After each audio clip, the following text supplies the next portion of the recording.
হাদিসে কুদসির মধ্যে বলেছেন, শেষ রাতের এই অংশে আল্লাহ পাক প্রথম আসমানে নেমে আসেন।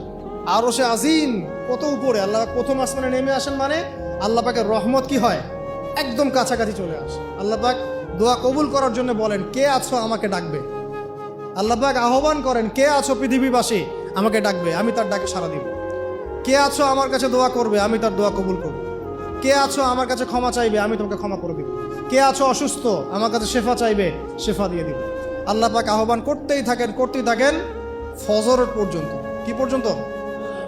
আর ওই সময় এই যে সারা রাত জায়গায় মানুষ ওই সময় ঘুম দেয়, তাই না? ঠিক ওই সময় দেখবেন শহর কেন্দ্রিক জীবনে লক্ষ লক্ষ মানুষ জেনা করতেছে ওই সময়। ঠিক ওই সময়টাতে দেখবেন যে লক্ষ লক্ষ মানুষ মদ খাচ্ছে, লক্ষ লক্ষ মানুষ পর্নোগ্রাফি দেখতেছে, মুভি দেখতেছে, চায়ের দোকান আড্ডা পিটাচ্ছে, শপিং করতেছে, কি না করতেছে। আল্লাহ পাকে আহ্বান করছেন ওই সময়, আল্লাহ পাকে আহ্বান করছে, কে আসো, কে আসো আমাকে ডাকবে, কে আছো। মানুষ এই কাজ করতে থাকে।